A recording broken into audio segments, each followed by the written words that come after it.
Hello, everyone, and welcome back to Vet Chats, where we help veterans share their awesome stories and make the veteran community a better place. I hope you'll stay tuned to hear how this generation is continuing their service. Also, Vet Chats is now on Race Across America Radio. We will be played Mondays at 9 p.m. and Saturdays at 3 p.m. They have a ton of great veteran content that I know you'll appreciate. You can find them at raceacrossamericaradio.org, iHeartRadio, or the Odyssey app. A quick reminder, if you are a female veteran who has ever served in California, or if you're currently serving, or if you lived in California and now you live somewhere else, please take the California Female Veteran Survey. The California VA is putting this survey out to hear the voices of women veterans to help improve their facilities for female veterans. The link is in my bio. If you have any questions, please feel free to reach out. We need as many women to take this survey as we can. All right, everybody. I hope you had an awesome weekend. Hope you're able to get outside or just take some time for yourself. It was pretty warm here, so I got to spend a lot of time outside today, which was awesome. Thank you all for joining and being here. We have a great guest tonight. I'm excited to share his story, and we're going to talk about his transition out of service and what he's up to now. And so let me introduce Steven Russell. He's a former airborne infantryman with a decade of military service. He brings a unique perspective shaped by his deployment with BCO 112 3H VCT 1st Cav Division to Bakba, Iraq during the surge in 2006 to 2007. So pretty heavy time. Beyond the battlefield, he's a versatile artist, and he's currently contributing to the comic series Tales of Nihilism and open for traditional art commissions. So we're going to talk about a lot of cool stuff. I'm really big into art, and I think it's such a great creative outlet, so I'm excited to see how he's applying it to his post-service life. So without further ado, I saw Steven join, so let's get him on and get this chat started. Hello.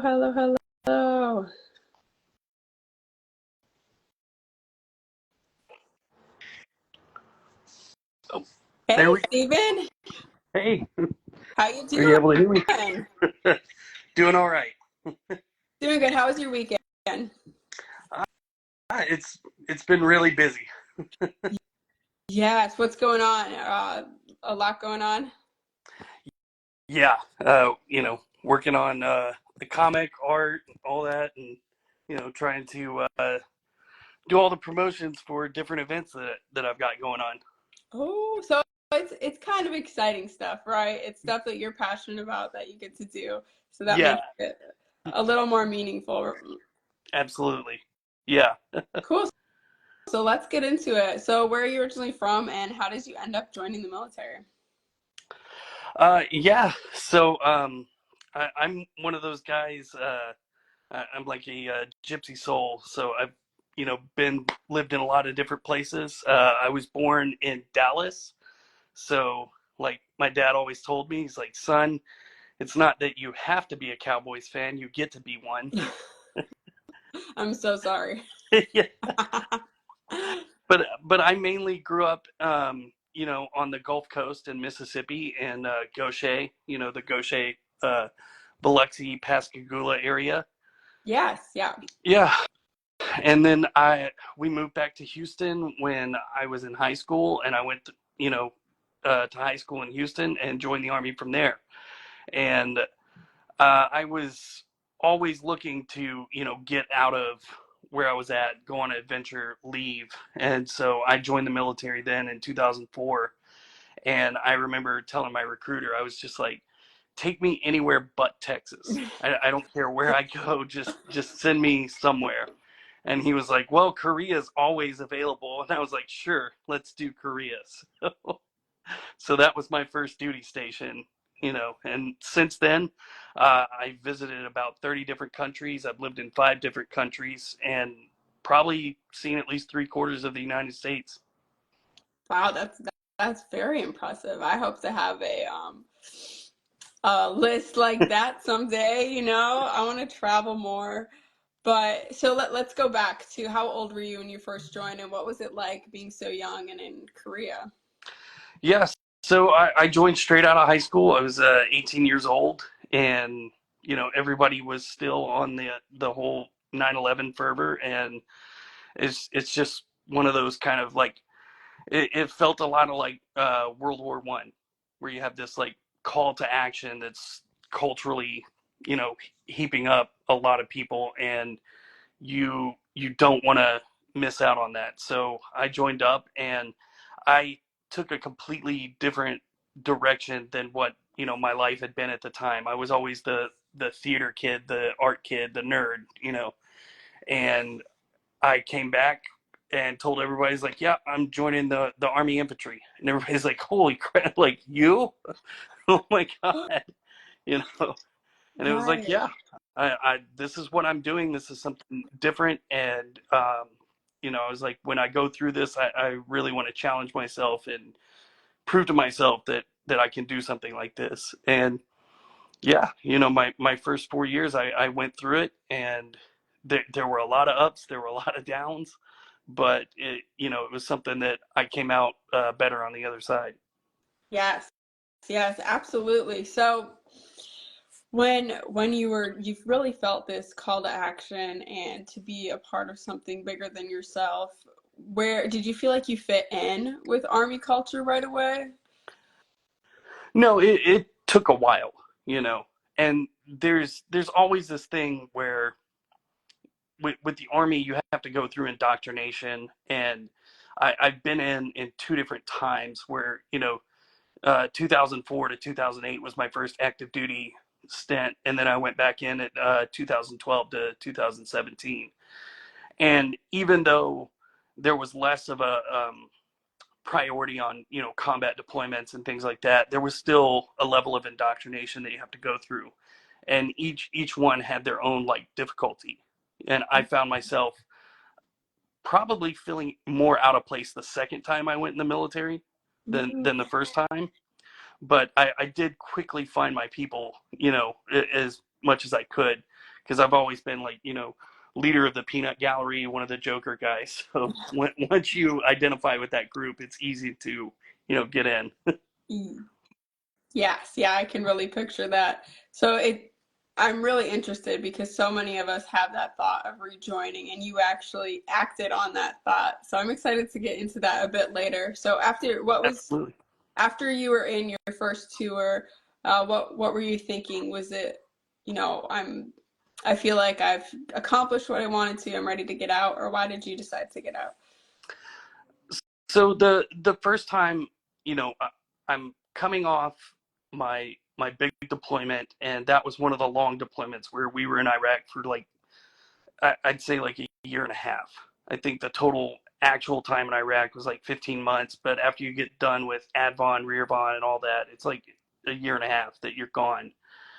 And of course, I'd been in Korea, for a year, and I was just kind of done with everything. I was like, this is, I've done my time. I did my 4 years. It's time to get out and figure out what's next with my life. And I'm 23 at the time, so it's like, okay, this is what it is.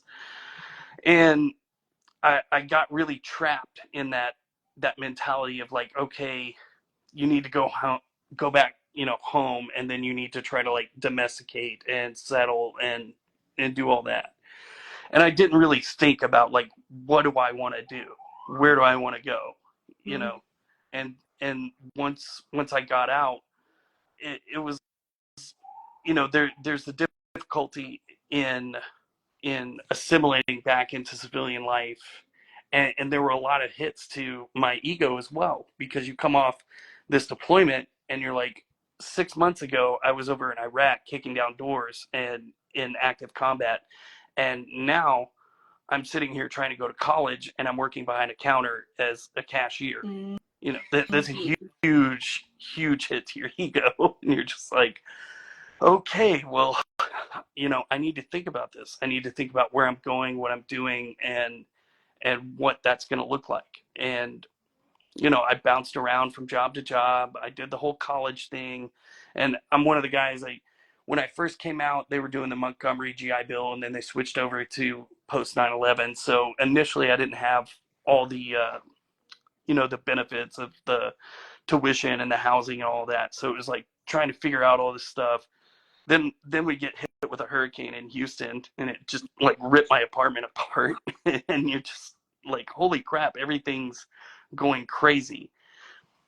And so yeah, it was after a good 2.5 years of struggling and doing that, where I just said it out loud one day, and I was like, I had more stability and more money in the Army than I do right now, and I'm working like 96 hours a week. I'm doing full-time student, college. It's insane.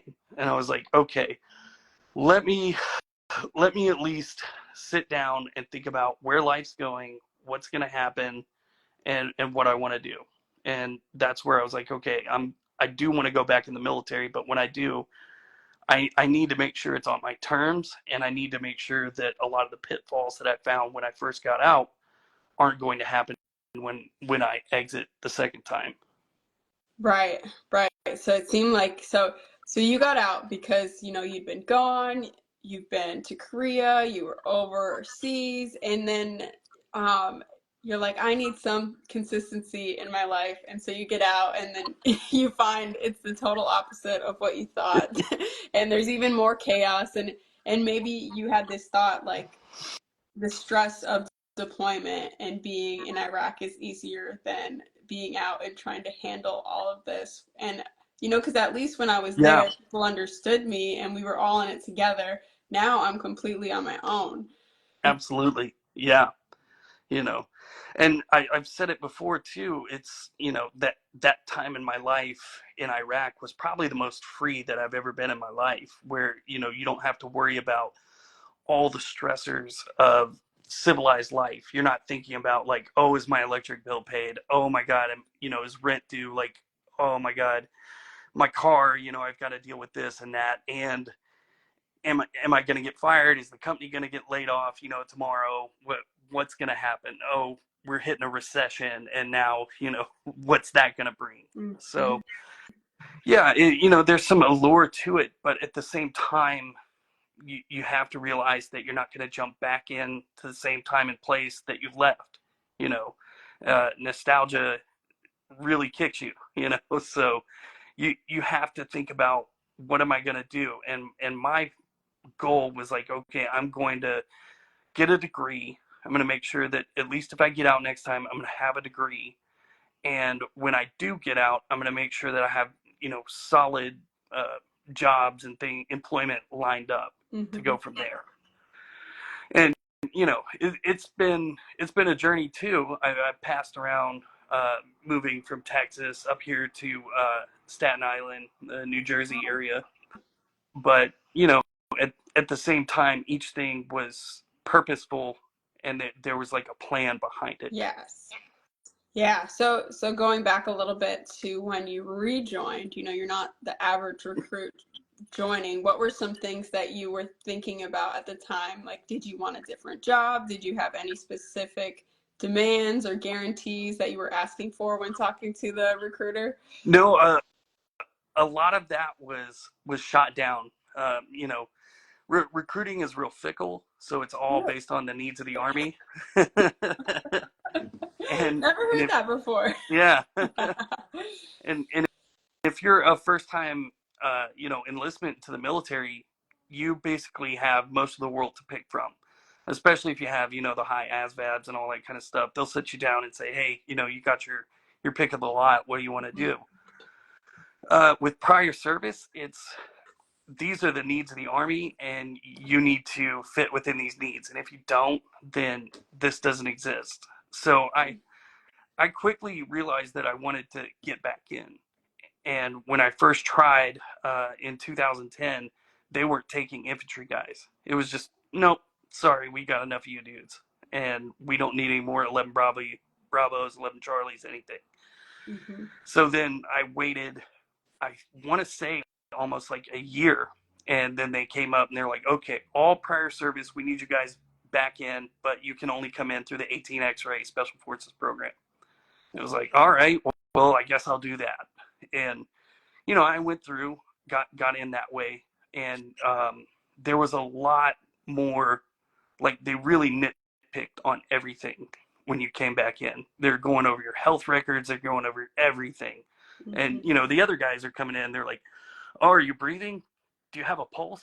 Oh, you don't have a pulse. We got a waiver for that. You guys are good." And with me, they're like, "Oh, hey, you had a cough here, when you were 9 years old. Like, we need to check into that."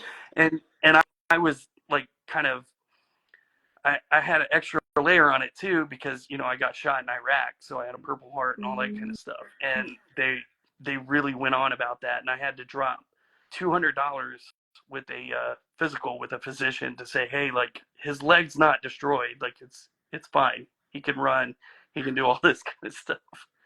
Wow, that's really intense. Yeah, That you had to do that out of your own pocket yeah, and kind of do that. And the fact that you still wanted to go back in. I mean, that's what I'm kind of marveling at, I guess. yeah, yeah. And so in your second tour, did you go back to Iraq? No, so I missed a Afghanistan deployment by probably like days. Oh. So I came in, I went through, I did the special forces thing, and I made it 19 days. I wasn't selected, and I was like, all right, what's next? And they were like, okay, you're going off to Italy. And so I went over there to the 173rd, and when we were going over, they were like on the last 3 months of their deployment. So they're like, yep, we're not even going to send you guys over there. So you just sit back here and wait.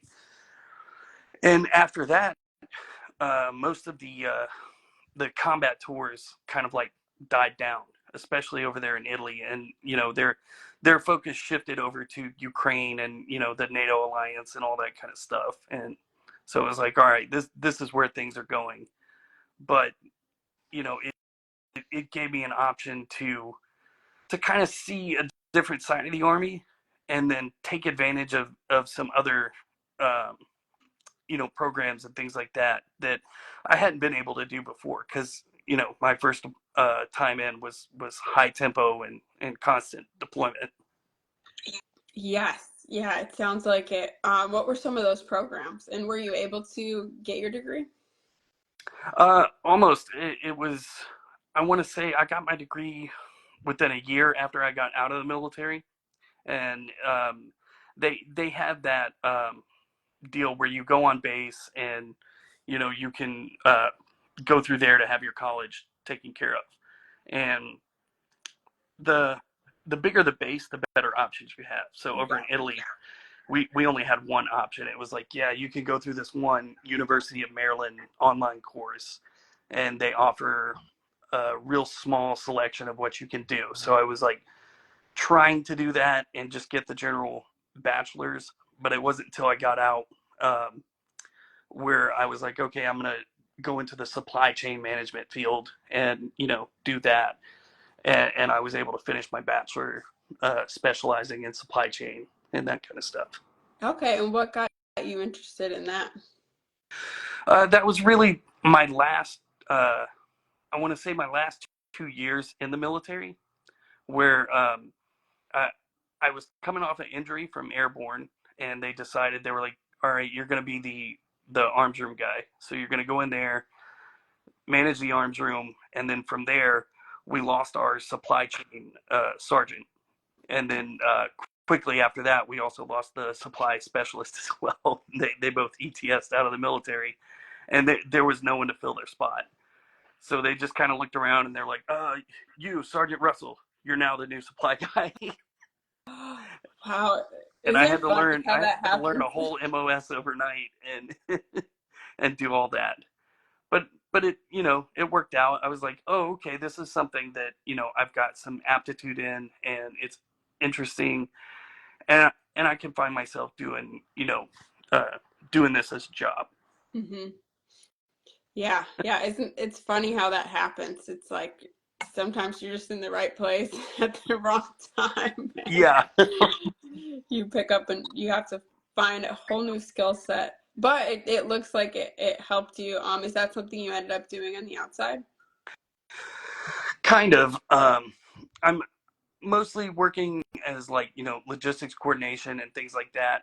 I still do find trouble trying to like I guess escalate or branch off into different different areas of the industry. Hmm. So that's one thing that I would tell people is to like really research the industry and how to start into the industry so that you don't get pigeonholed in one area or the next, because that it's one of those where if you get too good at something, all of a sudden that's all people want you to do. That's it. Hmm. Yep, yeah, that happens a lot with government jobs too. And it's like, okay, darn it, I shouldn't have been so good at my job because now I have all these responsibilities. I mean, I guess that Yeah. happens in the military too a lot. So throughout this time, were you able to feed your artistic side at all through being in Iraq and Italy? So I would say most of my time in the military, I wasn't able to. It's a part of myself that I kind of like let go of, because you have to focus yourself in a different way, and you have to really buy into a lot of the stuff that you're doing. Or and if you don't, you're not mentally in that zone. Hmm. It can cause a lot of problems. And so once I really took into the culture, I put myself in there. It was a part of myself that I kind of just let go. Yeah, I would doodle. I would you know be the guy like drawing some stuff on my gunner shield, like I had a combat monkey I drew up there, and other things. But it wasn't something that I was actively pursuing, or I was like practicing every single day. And it wasn't until I got out that it was like looking around, and I was like, okay, there's this piece of me that I've like left behind, and I want to reconnect with that. And then I started just doing stuff like watching old Bob Ross videos and painting with Bob Ross, and then going back to the sketching and doing all that. I mean, we how many of us have seen and watched the Bob Ross paintings, but and now how many of us have actually painted with him? Yeah. Yeah, that's cool though. That is really awesome. And what was it? Was it kind of therapeutic for you to do that? At first, yeah, it was really therapeutic. I'm just sitting there zoning out, letting this like creative side of myself, express myself, and I was like, oh, okay, this is nice, just going with it. And it was, I want to say, probably after a year of doing that, where I was like, well, I want to do this, but I want to have some purpose behind it. Mm. And that's where I was like, okay, I was into comic books as a kid. I was always drawing. I was always doing that kind of stuff. And I was like, how do I take all the experiences I've been through and use this medium to tell a story, and use that in a way, to be creative and all of that. And that's where I came up with the idea for my comic book, and that's how that like manifested. Yes. Oh, that's so cool. And to do a comic book, what kind of skills do you need? Was there any training that you were able to take? Well, I'm completely 100% self-taught.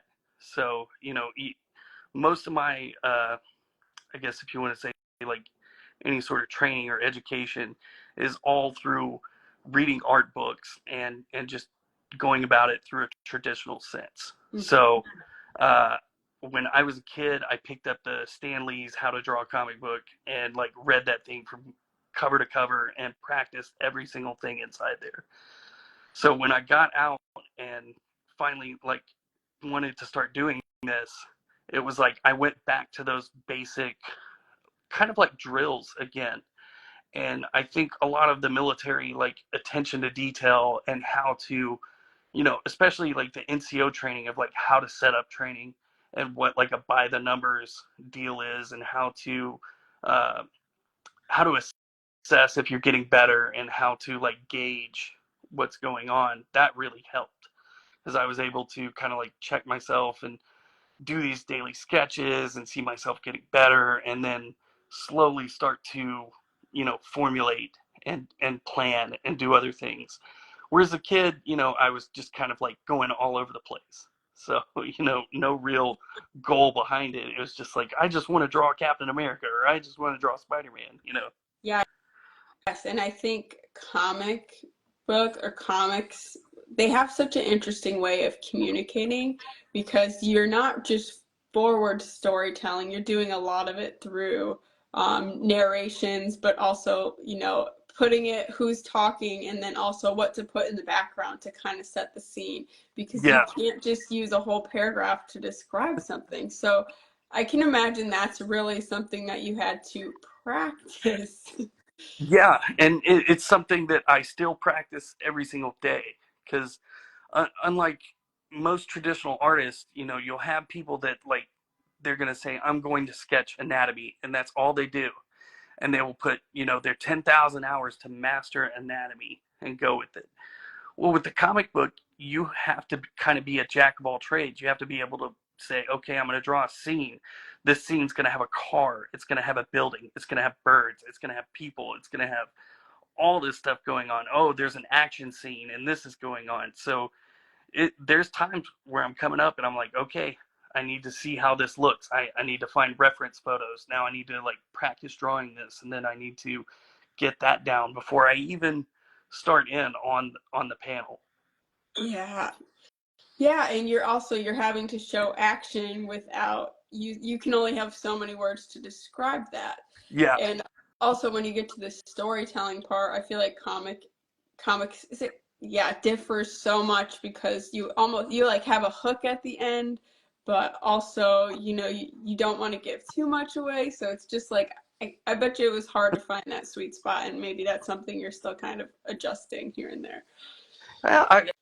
I've kind of, now that I'm on the sixth main issue of the main story, I've kind of gotten that down. And it's like, okay, how to outline things, how to, Hmm. and of course I work with a script writer as well, so bouncing that off and refining those things has really helped me, identify these points and say, okay, it's like suggesting going out and reading the like How to Save a Cat book and all that kind of stuff. And it's like, all right, you do all this and refine it down and get things.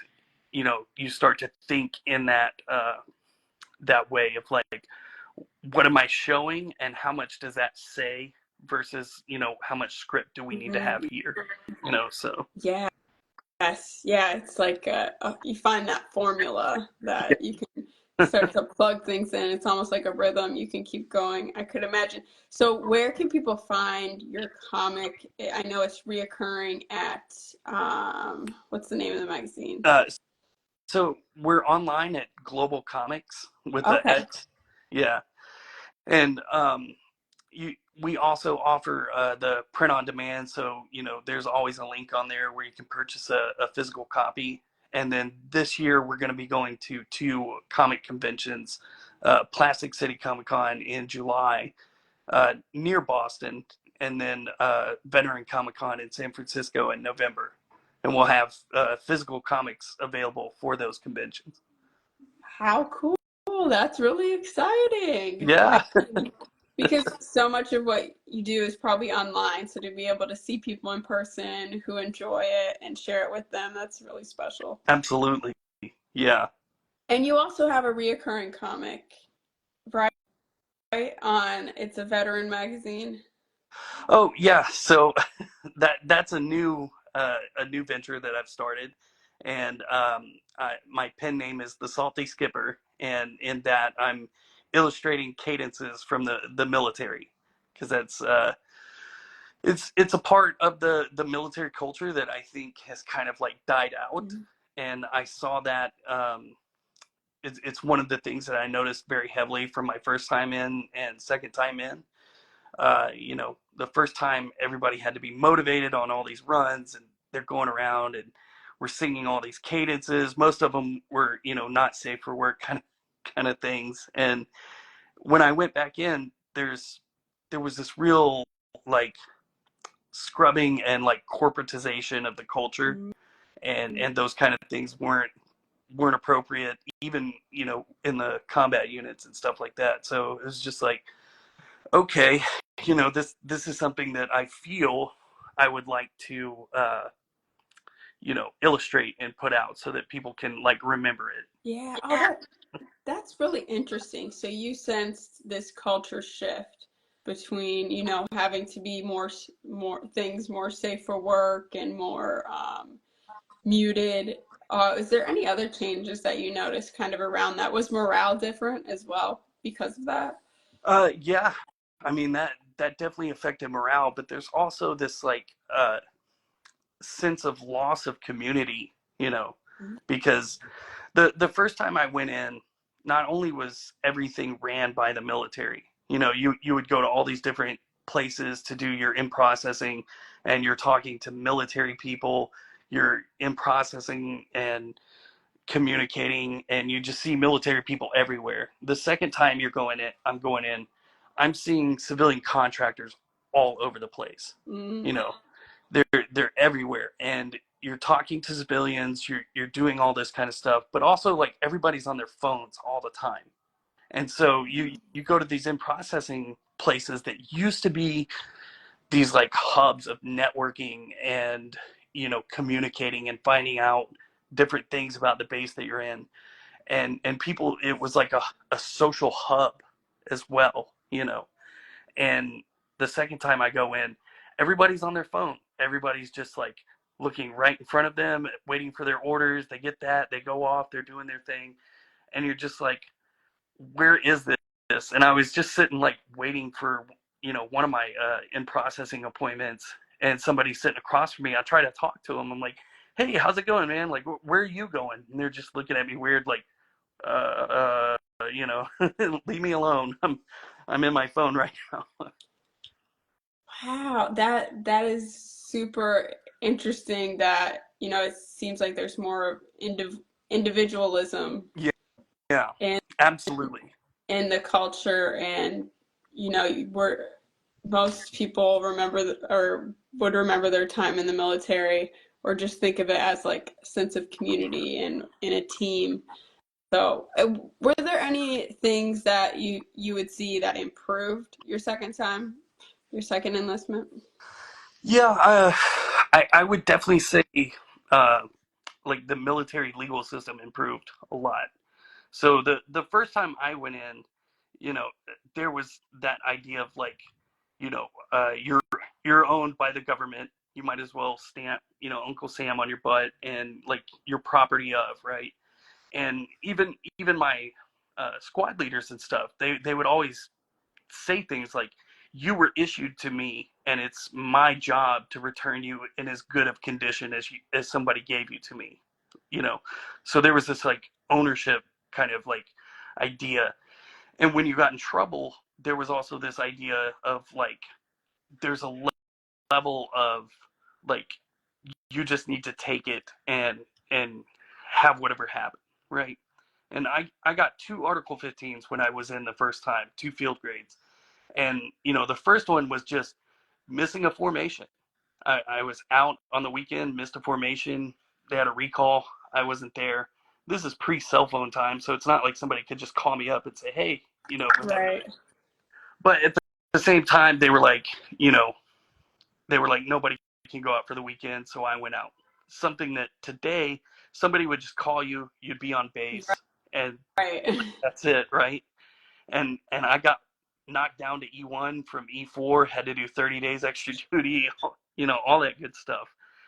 And you know, in that interaction, being 19 years old, there's nothing there's no one there. There's no one, you don't have a defense lawyer, you don't have like somebody standing in and trying to do these kind of things. You talk to a JAG guy, and it was just like, here, sign this thing, and then you're done. That's it. And Mhm. the second time I went in, there was definitely a lot more focus on that kind of stuff, especially with the Sharp initiative. Mhm. That was a huge thing. And I had gotten in a little a little issue when I first got into Italy. And yeah, it was like, here's your JAG appointed lawyer. They're going to talk to you. They're going to tell you, what your rights are. Here's what you can do. And at the end of it, I ended up beating it because they didn't have any evidence. And it was just like, nope, you know, like you guys are trying to accuse him for something that he obviously didn't do and you don't have any evidence of. So no Article 15, no nothing. And I was just like, oh, okay, I guess, you know. Yeah. That is a huge change, and I think it's for the better for most situations because I Yeah, think we all know people that we've served with that just got screwed over, and they were in the wrong place at the wrong place at the wrong time, and they got in trouble, and they ended up getting a dishonorable discharge, and that kind of set them up for failure for the rest of their lives. Not saying they couldn't get over that and do good things, but it definitely transitioning out of the military is hard enough, and then if you have no access to benefits, it's absolutely. Yeah. even worse. Oh, So, oh yeah. so yeah, I think that's a really good and that's interesting. I never thought about that, but you have such a unique perspective, being having served, two different time spots, and also, transitioning twice. So, was it easy when you got out the second time? Was it easier? It was much easier.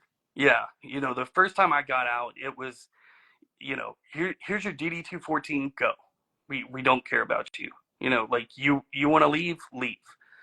And the second time I got out, um, they had the Soldier for Life, process going on that they would help people, talk about the Department of Labor, talk about all these other kind of things.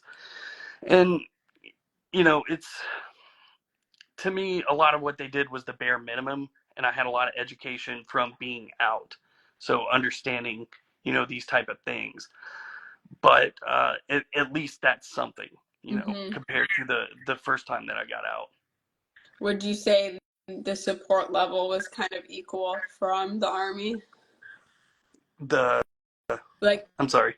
during the transition phase, where like your TAPS class, were they equally they were the same? Did anything change? Uh, yeah, like there were the second time there definitely was more information Okay. that they're passing out. You know, I don't think that they've really kind of like focused on the important things to educate soldiers on. I don't think as well that they understand a lot of the issues that people are facing when you get out. One thing that I harp on when people ask me, they're like, why are veterans struggling, or why do you have all these issues? And I tell them, there's not many jobs in the military where you can get out and do the exact same job that you did in the military and walk onto a civilian job and do the exact same job at the same pay rate, at the same Hmm. experience level. Everything is behind a paywall. Everything is, behind some sort of certification process or Yeah. this or that. Even being an infantryman, getting out in 2008, I thought, well, at the very least, if everything goes wrong, I could go work as an armed security guard. And I walked onto a place, and they were like, "Nope, you're not certified. You don't have any of the training. You don't have any of the education." And so, no, you could be an unarmed security guard, make minimum wage, and pay, I think it was like $3,000 or $4,000 for all the courses. But yeah, and I think it was only, I want to say 2016, 2017, when Army truck drivers finally got CDLs from the government. Like, you know, yeah, just like, so while you're in, that's a huge thing to start doing, is start looking like, what are the certifications in your industry, so that, yes, when you get out, you can have these certifications and walk onto these jobs. Yes, yeah, absolutely. That's so important, and especially to take advantage of. And I wish I would have taken advantage of that a little more. Um, you've also published a memoir. Can you tell us a little about that? Yeah, so that's been 15 years in the making, and it's one of those things where, you know um, you you don't want to be like a braggart, and I come out, I have like a forward in there. It's like, I'm not trying to be a hero. I'm not trying to tout myself here. This is, the point of view from, at the time, a private moved up to specialist by the end of the deployment, but that lower enlisted perspective. And there's a lot of guys that get out and they go through these kind of things and they can't talk about them, or they have issues surrounding them. And I'm very grateful that I'm extroverted and sociable, and PTSD and those experiences haven't taken that from me. And so I feel it's kind of like my onus to tell that story. Mm-hmm. Yeah, it's so important to share that, and you never know how impactful it can be or how it could change someone's life until you do it. So what was that process like for you to write everything down? Well, the first thing I did, and I was given this advice from somebody who was going through therapy, and they were like, when you have something traumatic happen, one of the things you need to do is write it down, and being a guy who was deployed with other people who had multiple deployments under their belt, I had heard this from somebody. So when I got done with my deployment, that's the first thing I did. I just sat down and wrote everything I could remember. And it took a while, but it's one of those things where it was like, all right, just get it out. I wasn't trying to write a story. I wasn't trying to do anything. I was just trying to catalog in my head what I had experienced. And then over the years, I put it away and I didn't touch it until I got out again in 2017. And that's where I picked it back up. And now it was like, I've got a fresh perspective. I've got new eyes. I have different experiences. And I have an idea kind of what I want to say about my experiences that I've gone through, and a purpose and a direction behind it. So that's when I really started writing the memoir. At that time was in 2017. And I eventually, linked up with my publisher, Blue Ear Books, and it was funny because I reached out to them and Ethan, who is an editor there, and I had 100,000 words written, and he was like, most people don't show up with a fully written book. Like, they just have, a tagline and a few pages and go through this process. So it was pretty interesting. That is so cool. I mean, especially because you don't have to sit there. A lot of times we wait until like the end of our lives to try to sit there and recall what we have been through. But how cool is it that you had this document with you, and how that helped you with mentally as well. Yeah. That's really awesome. And so what um what is like what was your favorite part? What are you most excited for people to read in the memoir? Well, it's a series of ups and downs. Like it's this idea of like, I went through a year and a half of combat, and we lived in Iraq. We didn't live on the FOB. We didn't live on a base. We lived amongst the people in a combat outpost, and we didn't have electricity or running water, any of the comforts of home. And so it's like we kind of experienced what the society was going through at the time where we were at. And so, by the end of the deployment, we lost 12 guys. The whole battalion had probably lost like 3 times that. And it was, even though it was intense and there was all of these like crazy things going on, there's still these moments where you're having like this outrageous optimism, and you're having good times and bad times, and then figuring out how to get through the day. And it's this idea of, I want to show people not only like the face of war and combat, but I also want them to understand like the the ramifications of what we're doing overseas, and how that like has complicated our relationship in like the Middle East region, and how it relates to things that are going on nowadays. Because I think people are so removed from it, and we haven't reconciled with a lot of what our intentions were, in the 9/11 and the Iraq War and things like that. So when people have stances on these things, I don't think they understand what those people went through and what their perspectives are. So I think if they see that lower enlisted perspective, and that just like every man kind of like, this is what we had to do and this is what we went through, it'll give people a different idea.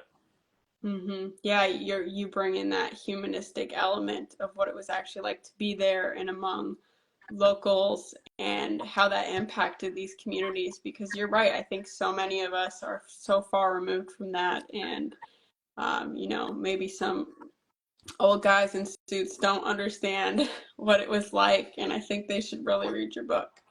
Yeah, Uh, so, Stephen, sadly, I could go on for a lot longer, but we're already up on time.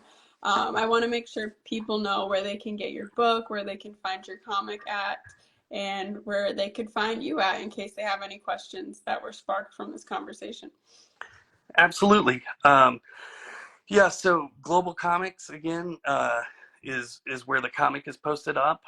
You can subscribe on that. The first issue is always free, and then I think we have a Facebook page. Yeah, we have a Facebook page for the comic, and then you can go on the Blue Ear Book site for the memoir.